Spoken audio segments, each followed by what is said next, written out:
এই সকাল 10টা পর্যন্ত 4টা 5টা অর্ডার আসে। তো কারা খায়? আমাদের মতো ইয়ান বয়সীদের, তারাই খায়। প্রায় সময় দিয়ে রেস্টুরেন্টে বসে খাইতেছে বা এমনি খাইতেছে, তাদের লজ্জা শরম নাই, বা কী জন্যে খায় তারাই জানে। কিন্তু ভাই আমাদের তো মনে করেন রোজা রাখার পরে এখন হয়তো বলতে পারেন ফুড ডেলিভারি, রোজা রেখে এইসব কাজ করি। আমরা ভাই কোম্পানিতে কাজ করি, আমাদের তো এগুলো করতেই হবে, কিছু করার নাই।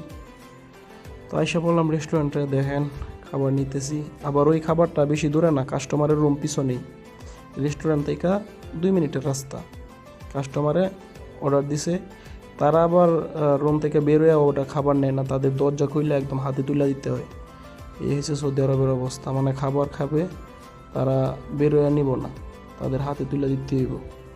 তো দেখতে পারতেছেন এই সামনে, এটা আমরা রেস্টুরেন্টটা মাত্র পার হয়ে আইছি, সামনেই কাস্টমারের বাসা।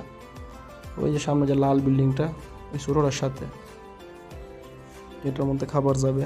তো এই জায়গায় ইউটার্ন নাই, আমার সামনে থেকে ঘুরে আসতে হইব। ওইটা মূলত হচ্ছে একটা হোটেল, বাসা না। তারা আবার বেশিরভাগ অর্ডারগুলো আসে সেগুলো হোটেল থেকে আসে। তো এটা হচ্ছে সেই হোটেল। তো আমি এবার এখানে দাঁড়ায় কাস্টমারে কল দিব। তো কল দেওয়া শেষ, কাস্টমারে বলছে যে রুম নাম্বার 307, 2তলার মধ্যে। এখন 2তলার মধ্যে যাইতে হইব, যাই অর্ডারটা দিতে হইব।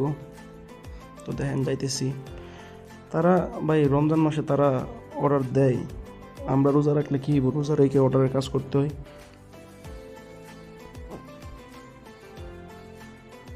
এখন যাইতেছি লিফটের 2তলার মধ্যে কাস্টমারের রুম। তো হোটেলে ঢোকার সময় ভিডিও করতে পারি না, এটা নিষেধ।